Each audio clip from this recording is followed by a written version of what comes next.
በጣም አመሰግናለሁ። በእንግዲህ ሰሞኑን ትልቅ አብይ ኮንፈረንስ እንደነበራችሁ ይታወቃል። ሰውም ይገምታል በተለይ ከድረ ጦርነት የነበረ ትልቅ ኮንፈረንስ እንደሆነ ይታወቃልና ኮንፈረንሱ በተጠናቀቀ ማግስት ነው እዚህ ተገኝቼ ቃለ መልሱን እንዳደርግ መልካም ፈቃድ ሆነው በድጋሚ ከልብ አመሰግናለሁ። የመጀመሪያ ጉዳያችንም ይሄ ኮንፈረንስ መሆን ያለበት ይመስለኛል። እንግዲህ ባለፉት 5 ዓመታት ከአዲፓ ጀምሮ የአማራ ብልጽግና በርካታና ተደጋጋሚ የሆኑ ህዝባዊ ኮንፈረንሶችን የአመራር ኮንፈረንሶችን በባህር ዳር ከተማ ጨምሮ በተለያዩ የአስተዳደሩ መዋቅሮች ውስጥ ሲያከናውን ቆይቷል። ግን ማህበረሰቡ የሚለው አንዳች ከኮንፈረንሶች የተገኘ አንዳች ውጤት የለም፣ ጠብ ያለ ነገር የለም የሚል መነሻውን ይዞ ከዚህም ኮንፈረንስ ሊገኝ የሚችል ትሩፋት ብዙም የለም ከሚል ካሁኑ ተስፋ ቢስ የሆነ አይነት አመለካከት እናስተውላለንና ምንድነው ከሌሎቹ የኮንፈረንሶች የሚለየው? ምን ይዘት ነበረው? ምን ታስቦ ነው? አመሰግናለሁ። አማራ ክልል በጦርነት የቆየ ነው። በርካታ አካባቢዎች በጦርነቱ ምክንያት ከፍተኛ ውድመትና ዘረፋ የደረሰባቸው ናቸው። እነዚያ ገና ያገገሙ አይደሉም። ሰላም ስምምነቱ ከተፈረመም ጦርነቱ ከቆመም ገና 1 ዓመት ገና አልሞላንም እና እዚህ የወለዳቸው በርካታ ችግሮች አሉ አማራ ክልል ውስጥ። በዚህ የተነሳ አማራ ክልል ላይ የሚነሱ የቆዩ አሁንም ለውጥ የወለዳቸው ችግሮች አሉ። ስለሆነም እነዚህን መነሻዎች በማድረግ ሰሞኑን ለ3 ቀን የቆየ የአመራር ኮንፈረንስ ተካሂዷል። የአመራር ኮንፈረንሱ በተቀመጠለት አግባብ መሰረት ያደሩ ጥያቄዎች ምንድናቸው? እንዴት ይመለሳሉ? ከማን ጋር ሆነው በማን ይመለሳሉ? የሚሉትን ነገሮች በዝርዝር ያየ እና ያመለከተ ኮንፈረንስ ነው የነበረው። በዚህ የተነሳ በወቅቱ የሚወለዱ አጀንዳዎችንስ እንዴት መከላከልም መቆጣጠርም መስመር ማስያዝ ይቻላል የሚለውን ነገርም የገመገመ ነው። በእነዚህ ጉዳዮች ሁሉ የአመራሩ ሚና ምንድነው? የአማራን ህዝብ ጥያቄዎች ለማስመለስም የትግል ስልታቸውም ወጥ ሆኖ እንዲሄድ ለማድረግም የአመራሩ ሚና ምንድነው የሚለውን በዝርዝር ለመገምገም ጥረት አድርጓል። ኮንፈረንሱ በጣም አሳታፊ ነው፣ ግልጽ ነው፣ ዲሞክራሲያዊ ነው። እናም የተቀመጡ መደምደሚያዎች ላይ በሙሉ ያጸደቃቸው ናቸው። ስለዚህ ኮንፈረንሱ እንዳጠቃላይ ሲገመገም የተሳካና ውጤታማ ነበር ብለን ነው የምናስቀምጠው። ከኮንፈረንሱ የሚገኘው ውጤት ምንድነው የሚለው መገምገም ያለበት የተደረሱበት ማደማደሚያዎች ወደ ተግባር መሸጋገራቸው ታይቶ ሲገመገም ነው። አንድ ኮንፈረንስ በተጠናቀቀ ማግስት ውጤታማ አይደለም የሚለው አባባል ከወሬ የዘለለ አይደለም። ከዚህ ቀደምም በነበራችሁ ኮንፈረንሶች ላይ እንደዚሁ የኮንፈረንሶቹን የማስደምደሚያ ነጥቦች እንደዚሁ በተለያዩ መግለጫዎቻችሁ ትነግሩናላችሁ። አመራሩን በተመሳሳይ መንገድ ይሄዳል። እንዲያውም ከዚያ በኋላ በሁለት ቢላ የሚበላ አመራር የተበራከተበት ክልል ነው በሚልም ነው ብዙ የሚነገርለትና ይሄኛውን ኮንፈረንስ አመራሮቻችሁን ከቀደመው ኮንፈረንሶች በተለየ መንገድ በደረሳችሁባቸው መደምደሚያዎች ላይ የላቀ ውጤት ማስመዝገብ የሚችል ቁመና ላይ ሆነው ተመልሰዋል፣ በደንብ መግባባት ተደርሷል ወይ ለማለት ነው። እንዳጋጣሚ ሆኖ በተለይ ይሄ ፌደራል አወቃቀር ከመጣበት ጀምሮ አሁንም ለአመራሩ የሚሰጠው ስያሜና ክብር በብዙ መንገድ ችግር ያለበት አንዱ ማወቅ ያለብን ይሄ ጉዳይ የሚመጣው በጠላትም ነው። አንዳንዱን ተቆርቋሪ ነኝ ወዳጅ ነኝ የሚለውም ነው። እስካሁን ድረስ የተደረጉ የፖለቲካ ጉባኤዎች እና የተደረሰባቸው ማደማደሚያዎች ተግባር ላይ ሙሉ በሙሉ አልዋሉም ተብሎ የሚተችበትም አንዱ ጠላትም ወዳጅም በትግሉ ውስጥ ተሳታፊ ስለሆነና የጠራ የትግል ስልት ስላልነበረው አሁን በዚህ ጉባኤ ላይ የሚያደርገው በምን የትግል ስልት ነው እነዚህን ጥያቄዎች የምንመልሳቸው? ማን ነው የሚመልሳቸው? ጥያቄ ማንሳት ማነብነብ ብቻውን ግብ አይደለም። ግቡ እነዚህ የተነሱ ጥያቄዎችን የሚመለሱበትን ስልት መንገድ፣ የትግል ስልት አስቀምጦ ግቡን ማስቀመጥ ነው። በዚህ አግባብ አመራሩ ተስማምቷል። አመራሩ አቋም ወስዷል። በቀጣይ የሚደረገው ድጋፍ፣ የሚደረገው ክትትል ተጠናክሮ ከቀጠለ እነዚህ የተነሱ ማደማደሚያዎች ግባቸውን እንዲመቱ ማድረግ ይቻላል፣ ማድረግም ይችላል የሚል እምነት አለ። ከተነሱት አጀንዳዎች መካከል የተወሰኑትን ማንሳት እንችላለን? ይቻላል። እስቲ እንገሩኝ። ለምሳሌ የቆየን የአከራካሪ ቦታዎች አሉ በማንነትና ወሰን ላይ። እነዚህ ጉዳዮች ህጋዊ ልባት ማግኘት አለባቸው። ህጋዊ ልባት የሚያገኙት ምንድን ነው? ዲሞክራሲያዊ፣ ሰላማዊ በሆነ አግባብ መሆን አለበት። በግጭት በጦርነት የሚፈጠር ወይም የሚመጣ ሰላምና የሚመለስ ጥያቄ ዘላቂነት የለውም። ይሄ አንዱ የሚያግባባን መንገድ ነው። ዲሞክራሲያዊ፣ ሰላማዊ፣ ህጋዊ መሆን አለበት። በዚህ አግባብ እንዲፈቱ አመራሩ አንድ ሆኖ የትግል መስመሩን አስተካክሎ መስራት አለበት የሚለው የኛ ማደማደሚያና ዋና አቋም ሆኖ የሚወጣ ነው። ለምሳሌ አንዱ ይሄን። ሁለተኛው ህገ መንግስት ነው። የህገ መንግስት ጥያቄ የአማራ ክልል ጥያቄ ብቻ አይደለም። ህገ መንግስት የሀገሪቱ የበላይ መተዳደሪያ ህግ ነው። ይህን ህግ እንደ መጽሐፍ ቅዱስ እኛ እናየው። መሻሻል ያለባቸው ጉዳዮች በህዝብ ይሁንታ ዛሬም ነገም ወደፊትም እየተሻሻሉ መቀጠል አለባቸው። ነገር ግን አሁን አመራሩ የተስማማው ይህን ስናሻሽል ግን የአማራ ክልል ጉዳይም የሌሎች ኢትዮጵያውያን ጉዳይ በጋራ ተነጋግረንና ተግባብተን የጋራ አድርገን መሻሻል አለበት። ይህን ልናሻሽለው የምንችለው ከመላ ኢትዮጵያውያን ጋር በመተባበር ነው በሚል አቋም የተወሰደበት። ስለዚህ በብቻ በተናጠል ይሄ ይሻሻላል፣ ይሄ የግድ መሆን አለበት ሳይሆን ከመላ ኢትዮጵያውያን ጋር አሁንም ዲሞክራሲያዊ በሆነ ሰላማዊ በሆነ በህግ አግባብ ሰርተን ማሻሻል እንችላለን የሚል እምነት ነው እና አቋም የወሰደው ማለት ነው። ብዙዎቹ ጥያቄዎቻችን ህገ መንግስቱ ሳይሸራረፍ በስራ ላይ ቢውል ኖሮ መልስ ያገኛሉ የሚል ድምዳሜን የያዘ አካል አለ። በተቃራኒው ደግሞ መሻሻል አለባቸው ብለው የሚያምኑ አሉ።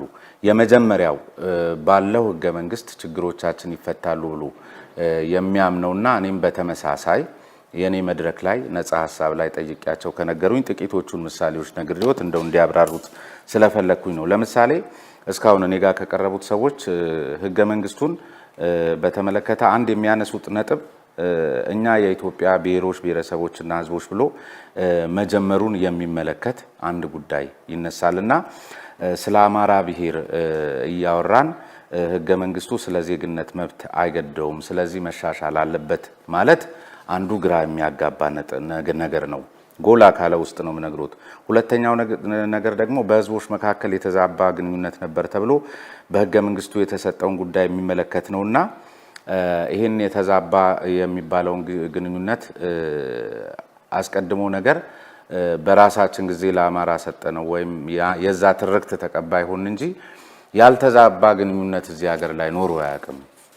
እንደውም የሚበዙት የህገ መንግስቱ አንቀጾች የአማራ ህዝብ አሁን የሚታገልላቸው ጉዳዮችና መስዋዕትነት የከፈለባቸው ጉዳዮች ናቸው። የሰብአዊ መብት ጉዳይ፣ የእኩልነት ጉዳይ ወዘተርፈ በህገ መንግስቱ ላይ በግልጽ የሰፈሩ ነጥቦች ስለሆኑ እነዚህ ነጥቦች በተጠቀሰው ልክ ስራ ላይ ቢውሉ እንደውም የተሻለ የአማራ ክልል ህዝብ ወይም የአማራ ብሔር መልስ ሊያገኝ የሚችልበት እድል ሰፊ ነው።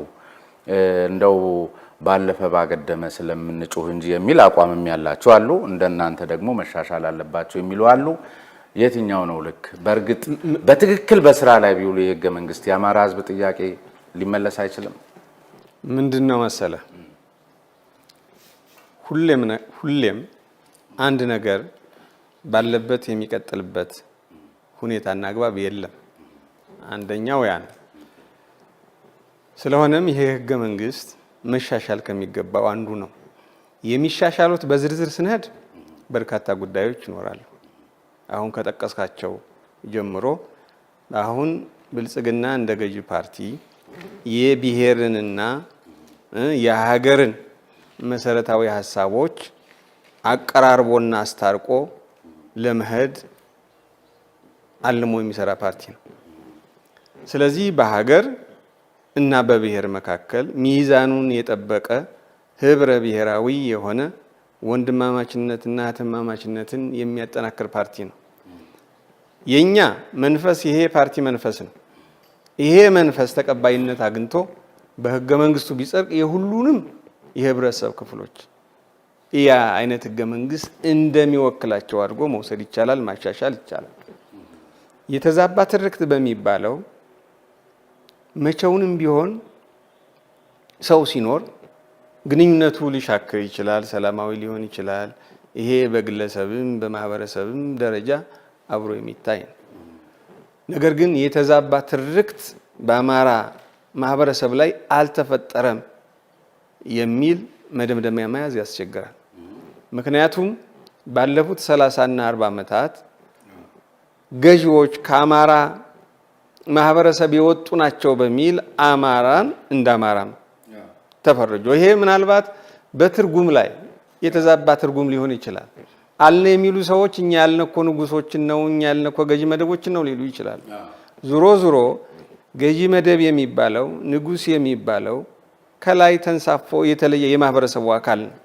ስለዚህ ማህበረሰቡም አብሮ በዚያ ስም የአማራ ስለሚባል አማራው ይፈረጃል ማለት ነው። ጨቋኝ ይባላል ማለት ነው። በዝባዥ ይባላል ማለት ነው። ከዛሬ የተወሰነ ለውጥ በፊት የነበረው አስተዳደርና አገዛዝ የአማራን ህዝብ ለብቻ እንዲጠቀምና ሌላውን እንዲጨቁን ያደረገ ነው የሚል መልእክት ያስተላልፋል። ይሄ አሁን ያለው ትውልድ በራሱ ዋጋ እንዲከፍል ያደርገዋል።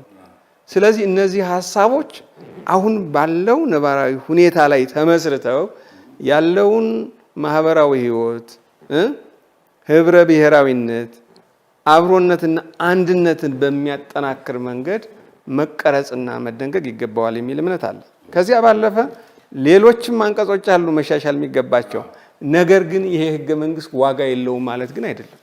በርካታ ጉዳዮች አንተ እንደጠቀሳቸው የዲሞክራሲያዊ መብት፣ የሰብአዊ መብት፣ የሴቶች መብት፣ ሌሎች ጉዳዮች ሁሉ በጣም ጠቃሚና እንዳለ የሚያዙ ናቸው ብዬ አምናለሁ።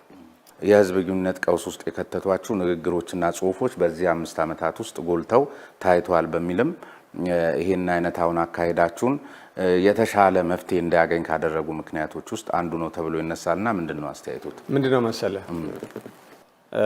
በፖለቲካ ሂደት ውስጥ የተለያዩ ፍላጎቶች፣ ሀሳቦች ይንጸባረቃሉ። እነዚያ ሀሳብና ፍላጎቶች ትክክልና የሚወክሉትን ህዝብ ወይም ማህበረሰብ የሚወክሉ ናቸው ማለት ግን አይደለም። አንዱ ግልጽ መሆን ያለበት እንደዚያ ነው። በአማራ ፖለቲካ ውስጥ ተዋናይ መሆን የሚፈልገው በርካታ ነው። ግልጽ መሆን ያለበት ለአማራ ህዝብ ተቆርቆር ያለሁ ብሎ የተወሰኑ አጀንዳዎችን በመያዝ ጥያቄዎችን ከማስመለስ ይልቅ እንደገና ጠላት በማብዛት የአማራ ህዝብ በየትኛውም ቦታ ሌላው እንዲጠረጥረው እና እንዲርቀው የሚያደርግ በንግግርም የሚገለጹ ተግባሮች አሉ። በተመሳሳይም አማራም ሳይሆኑ የአማራ ህዝብ ከሌላው ጋር ቅራኔ እንዲገባ በሚያስመስል መንገድ በደንብ በተደራጀ ሴራ ላይ በተመሰረተ የሚሰራጭ የሚተነተን መረጃ አለ። ይሄን እኛ ኢትዮጵያውያን እኛም የአማራ ክልል ህዝብ በደንብ ማወቅ አለብን። እነዚያ አሳሰቦች የአማራን ህዝብ የሚወክሉ አሳሰቦች አይደሉም። እነዚህ አሳሰቦች ለአማራ ህዝብ አይጠቅሙም፣ ጎጂ ናቸው። ለዚህም እኛ አምርረን እንታገላቸዋለን። የአማራ ህዝብ ከሌላው ኢትዮጵያን ወንድሞቹና እህቶቹ ጋር በእኩልነት በነፃነት አብሮ መኖር ነው የሚፈልገው። ይሄን አይነት አስተሳሰብ እንዲገነባ የጋራ እንዲሆን ነው እንጂ በአንዳንድ ጉዳዮች ላይ አጠቃላይ ህዝብን በመፈረጅ የሚመጣ ለውጥም የሚፈታ ችግርም የለም። ይሄን እናውቃለን፣ ችግሮች ከመባበሳቸው በስተቀር። በመሆኑም እኛ የምንፈልገው የአማራ ህዝብ በሀገሩ የእኩልነት ሰብአዊ መብቱ፣ ዲሞክራሲያዊ መብቱ እና በየትም ቦታ የመኖር መብቱ እንዲጠበቅለት እንጂ ከሌላው ህዝብ ጋር በተለየ መንገድ እንዲጋጭ እና ሌላውን ህዝብም በተለየ መንገድ የማይፈልገውን ስያሜም ተቃራኒ ነገር መፈጸም አይፈልግም። በእኛ በኩል ጽንፈኞች አሉ፣ ይህን የሚያደርጉ የሚያራምዱ፣ ነገር ግን መጀመሪያ የሚጎዱት የአማራን ህዝብ ነው ራሱ። በሌላው በኩልም በተመሳሳይ ጽንፈኞች አሉ። በእርግጥም አማራንም ሊጎዳ ይችላል፣ ግን መጀመሪያ የሚጎዱት የራሳቸውን ማህበረሰብ ነው። ስለዚህ እነዚህን ቦታ መስጠት የለብንም፣ የእነዚህን ጉዳይ ማራገብ የለብንም። ሁል ጊዜ በየትኛውም ማህበረሰብ በዚህ ደረጃ የሚመደቡ ኃይሎች አሉ። እነዚያ ሀሳሰቡ ተደፍቆ ተዳክሞ እንዲኖር ነው የሚደረገው። ሙሉ በሙሉ ማጥፋት አይቻልም። ስለዚህ በአማራ ማህበረሰብ ወክላለሁ የሚሉ ወይም ደግሞ የጠላት አሳሰብ ሆኖ አማራ እንዲጠላ እንዲለይ የሚያረጉ የሚያስተላልፉትን መረጃ የሐሰት መረጃ መነሻ በማድረግ አማራ ህዝብ ሊፈረጅ አይገባም እኮ። ወይም ይህን የሐሰት መረጃ እናንተ ዲፌንድ ማድረግ ያቃታችሁ እያደረግን መስሎ በህዝብ ግንኙነት ስራችሁ ላይ አይደለም። በጣም አንዳንድ ጊዜ እኮ ማለት በጣም ትርፋማ መሆን ሲገባችሁ ወይ ጭምት ሆናችሁ ወይ ሰነፍ ሆናችሁ ካልሆነ በስተቀር ምሳሌ እናንሳ። ለምሳሌ ከቅማንት ብሔረሰብ ጋር ተያይዞ በርካታ ፕሮፓጋንዳ ሲሰራባችሁ ነበር፣ ግን እላፊ መብት ሰጥታችኋል። ለምሳሌ በህገ መንግስቱ ድንጋጌ መሰረት እኮ አንድ አካል ራሱን የቻለ ብሔረሰብ ዞን ለመሆን በዛ ቋንቋ አማርኛ እየተናገረ እኮ ነው አይደለ? ህገ መንግስቱን ስታችሁ ይህን መብት ያጎናጸፋችሁ ናችሁ። እላፊ መብት ሰጥታችሁ ክልሉ ግን በሰብአዊ መብት ጥሰት የሚከሰስበት ሁኔታ። ከዚያ ባሻገር እኮ የብሔረሰብ ዞኖች ያሉበት ክልል፣ ለሌሎች ብሔሮች እውቅና የሰጠ ክልል፣ በቋንቋቸው የሚማሩበትን እድል የሰጠ ክልል ሆኖ ግን እንደ ጨፍላቂና እንደ ጨቋኝ ሲጠራ ወይ እናንተ ጭምት ናችሁ ወይ ሰነፍ ናችሁ። እላፊ መብት ጭምር የሰጣችሁ አካላት ናችሁና በህዝብ ግንኙነት ስራችሁ ወይ ወድቃችኋል ማለት ነው። እዚህ ላይ ሀሳብ ይስጡ። አማራ ክልል ህብረ ብሔራዊ ክልል ነው። ብዙ ማህበረሰቦችን አቅፎ የያዘ ክልል ነው። በእነዚህ ማህበረሰቦች ጋር እጅና ጓንት ሆኖ የሚኖር ማህበረሰብ ነው። በውስጣቸውም ያለውን ልዩነት ማለት የቋንቋ፣ የባህል፣ የሌሎች ጉዳዮችንም አካታች በሆነ መንገድ እውቅና ሰጥቶ የሚያስተዳድር ክልል ነው። ስለዚህ ይሄ እንደ ሞዴል የሚወሰድ እንጂ አማራን ክልል ጨፍላቂ ሊያደርገው የሚችልበት እድል የለም። በእኛ ጋር አፋን ኦሮሞ የስራ ቋንቋ ያደረጉ ዞኖች አሉ። የማስተማሪያ ቋንቋ የሆኑ በርካታ ዞኖች አሉ። ስለዚህ አሁን መጨረሻ ላይ ያነሳው የቅማንትን ኬዝ ብንወስድ ቅማንት የራሴ ማንነት አለኝ፣ ቋንቋው አሁን የተዳከመና የጠፋ ቢሆንም የራሴ ማንነት አለ። ህገ መንግስቱ ደግሞ የራሱ ማንነት ካለው እሺ፣ በዚያኛው ትርጉም ከሄድነ ብዙ የሚያከራክር የሚያጨቃጭቅ ይኖራል ራሱ ማንነት የሚለው ነገር። ነገር ግን ከዛሬ ቀደም ይሄ የነበረ ፋክት ነው። ቅማንት የራሱ ቋንቋ የነበረው መሆኑን እርግጥ ነው። ነገር ግን ይሄ መብቴ ነው እስካለ ድረስ ማንነቱ መከበር አለበት ብሎ ምክር ቤቱ ወሰነ። ማንነቱን መሰረት ተደርጎም እደራጃለሁ ካለ፣ ምክንያቱም በኢትዮጵያ ውስጥ የፖለቲካ ማጠንጠኛ ማንነት ነው። ማንነት በተለይ ደግሞ የብሔር ማንነት ነው። ማንነቶች ብዙ ናቸው። የብሔር ማንነት በሆነበት አውድ እነሱም የኛ የተለየ አስተዳደር ያስፈልገናል ቢሉ አሁን ባለው የፖለቲካ አውድ መሰረት ትክክል ናቸው፣ ጥፋት የላቸው። በዚህ መሰረት መነሻ ተደርጎ ተወሰደ። ይሄን በልኩ በዝርዝር ለሌላው ማህበረሰብ ማስረዳት ነበረባቸው የሚለው ሊወሰድ የሚገባ ነገር ነው ብዬ አስባለሁ። እኛ አንተ እንዳነሳኸው ብዙውን ጊዜ ትኩረት ለማድረግ የፈለግነው በዚህ ረገድ ስራ ላይ ማተኮር፣ የማህበረሰቡን አንድነት የመጠበቅ ላይ ነበር። አሁን መረጃ የመስጠት የማሰራጨት ተግባር ላይ ብዙ ስራ ሰርተናል ማለት አንችልም። በቀጣይ ግን በሰፊው የምንሄድበት ይሆናል። አንድ ምን በሚል ነው መሰሎት ከዚህ ከአንድ ጥናት ነው የአማራ ፖለቲካ ከዚህ ወዴት እንዴት በሚል አንድ 2012 ላይ ከተሰራ ጥናት ላይ ነው የተመለከትኩትና ጨረታ በማስወጣት የኢንቨስትመንቱን አካባቢ የሚያውቁ በተለይ ደግሞ ተጠራጣሪ ሲረኛና ተናዳፊ በመሆናቸውም ሌላውን ባለሀብት ዳር የሚያስቀሩ ናቸው። የአድማስ እይታቸው በጣም ጠባብ ነው፣ ራዕይ የላቸውም። ከዚያ ግን ሰራን ካሉም ሌላ ተጨማሪ ጥቅም የሚያስገኝ ርካሽ የህዝብ ግንኙነት ስራ ነው እየሰሩ የሚገኙት የሚል የሚነሳል። ባለሀብቶቹን በእርግጥ ድርጅታችሁን በሚፈታተን ደረጃ በጠረጴዛ ላይ ስክሪፕቱ አስቀምጠው የሚያስፈርሟችሁ ባለሀብቶች ናቸው ወይ አማራ ክልል የሚገኙት? እኔ ከኃላፊነት ወደዚህ ከመጣሁ በዚህ ደረጃ መጥቶ በእኔ ላይ ያሳደረው ተጽዕኖ ባለሀብት አልገጠመኝም፣ አላየሁም። እርሶን ብቻ ሳይሆን እንደ ሲስተም ልመጣ ነው ከዚያ በኋላ። አሁን ሲስተማችን ስርዓታችን መሆን ያለበት ሁሉም እኩል ተወዳዳሪ ሆኖ አልሚ ሆኖ እንዲሰራ እድሉን ማግኘት አለበት።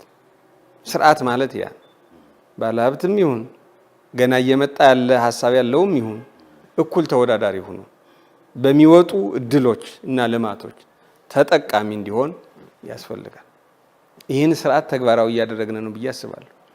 ከዚህ በላይ የኛ ችግር ያልሚ ችግር በአጠቃላይ ሲታይ በጣም ሊለሙ የሚገባቸው በርካታ የግብርና፣ የኢንዱስትሪ፣ የማዕድን፣ የቱሪዝም ሀብትና ጸጋዎች አሉ። እነዚያ በአግባቡ አለሙም ነው።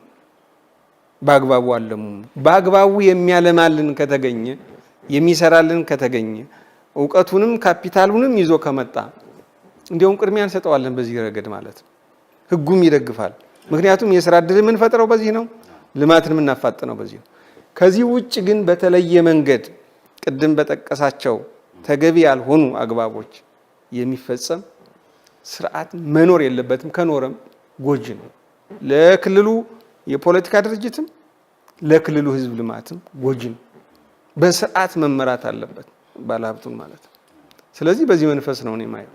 የራሳቸው ፖለቲካ የራሳቸው አጀንዳ ሳይኖራቸው ኦፖርቹኒስት ለመሆን የገደዳቸው እንጂ ለህዝባቸው የሚሰሩ እውቀቱም ብቃቱም የአማራን ህዝብ የሚመጥን በርካታ አይደሉም በንጽጽር ከሌሎቹ ሲታይ በሚልም የቀረቡ ነገሮች ስላሉ እርስዎ ደግሞ እስከታች የሚገኘውን የመንግስትም የፖለቲካ አመራሩንም ስለሚያውቁት በተለይም ትናንት የተሳተፈውን አካል እንደዚህ ለሚሉ አካላት መልስ ቢሰጧቸው።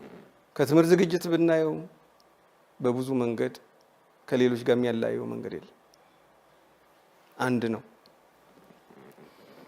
ብቃቱም ልምዱም በብዙ መንገድ ተለዋዋጭ ቢሆንም የሚያላየው ነገር የለም።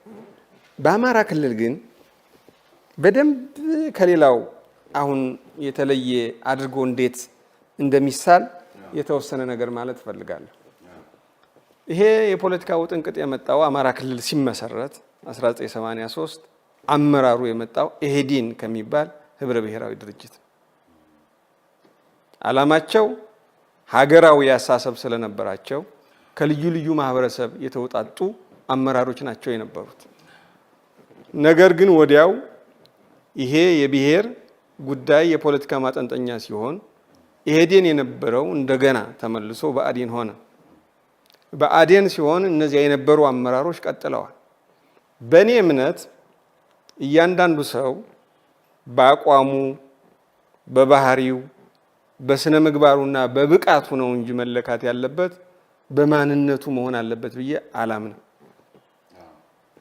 ከዚህ ጋር የነበሩ ሰዎችም በሚሰሩት ስራ እንጂ በማንነታቸው መለካት የለባቸውም። ነገር ግን በህዝባችን ዘንድ ከፌዴራል አወቃቀሩ የዲሞክራሲያዊነት፣ የአሳታፊነት፣ የግልጽነት ችግሮች የነበሩበት በመሆኑና እስካሁን ድረስም አማራ ክልልን ዋጋ እያስከፈለ የመጣ ችግር የተተከለበት ስለሆነ ከዚያን ጊዜ ጀምሮ የአማራ ክልል አመራር እንዳጋጣሚ ሆኖ ተላላኪ ነው፣ የዚያን ዓላማ የሚያስፈጽም እንጂ በራሱ የቆመ አይደለም የሚል ስም ተሰጥቷል። አሁንም ቀጥሎ አዴፓም ከሆነ በኋላ አዴፓም ወደ ብልጽግና ከገባ በኋላ አሁንም ተጠሪው የአማራ ክልል አመራር ብአዴን ነው። ያኛውን ኮኖቴሽን ለመስጠት ስለታሰበ ነው ተላላኪ ነው ይባላል። በፍጹም ተላላኪ ነው ማለት ምንድን ነው የሚለውን ነገር በደንብ መግባባት አለብን። ተላላኪ ነው ማለት ምንድን ነው? እኛ የተቀመጠ የህግ የአሰራር ስርዓት አለን። በዚያ መሰረት እንሰራለን። በዚያ መሰረት ከፌዴራል መንግስት ጋር እንገናኛለን። ከፌዴራል መንግስት ጋር ስንገናኝ ተግባብተንም ተከራክረንም ውሳኔዎች እንዲወሰኑ እናደርጋለን። ይሄ ደግሞ የግድ መደረግ ያለበት ስርዓት ነው። አብረ የግድ ስለሰራ ተላላኪ ከሆነ ስለዚህ የተለየ አገር ነው የምትሆነው ማለት ነው። የአማራ ክልል መንግስት ሁሉንም ነገር የሰራውን ስራ መግለጫ ስላልሰጠ ህዝብ መረጃ ስላላገኘ አይ ግድ የለውም ቢፈናቀልም ቢበተንም የሚለው ስህተት ነው። በጋራ እየሰራን እንደዚህ አይነት እቅዶች አሉን፣ አሁንም በቅርብ ይፈጸማል የሚል እምነት አለ። ከዚያ በላይ ምንድነው መሰለ በእኛ ሀገር በተለይ ከለውጡ በፊትም ከለውጡ በኋላ ህብረተሰብን ያስቀየሙ በርካታ ችግሮች ተስተውለዋል። እነዚያን ችግሮች ለማረም እና እንዳይደገሙ ለማድረግ መንግስት የሚችለውን ለመስራት እየሞከረ ነው። ግን ወቅቱ ቀላል አልነበረም እኮ የጦርነት ወቅት ነበር። ጦርነቱ ያመሰቃቀለው አማራ ክልል ብቻ ከ2 ሚሊዮን በላይ ህዝብ በጦርነቱ ተፈናቅሎብን ነበር። በጦርነቱ ምክንያት አሁን መልሰን ለማቋቋም እና የወደመውን ለመገንባት ጥረት እያደረግን ነው። ገና ዝቅተኛ ቢሆንም ማለት ነው። ገና የሁሉንም ትብብርና ድጋፍ ይፈልጋል። ስለዚህ በሌላ አካባቢ ያለውንም በዚህ አካባቢ ያለው ጦርነት እና ግጭት ሲቆም ይሄን መልክ እናስይዘዋለን ብለን እናስባለን። ከዚያ ባለፈ የአማራ ክልል ተማሪዎች እና የአማራ ክልል ተወላጆች በየትኛውም አካባቢ ሲኖሩ፣ ሲማሩ፣ ሲሰሩ በብሔራቸው ምክንያት በፍጹም መድሎም እና ሌላ ማንነት ተኮር ጥቃትም ሊደርስባቸው አይገባም፣ መድረስም የለበትም። ከሁሉም በላይ ደግሞ ይሄ እንዳይደርስ የሚያደርገው የየአካባቢው አስተዳደር በዚህ መንፈስ መስራት አለበት። የየአካባቢው አስተዳደር ኃላፊነት አለበት። አሁን የብልጽግና ፓርቲ ጥሩ ነው የምንለው ዜጎች ያለምንም ልዩነት የሚስተናገዱበት ስርዓት ወጥ በሆነ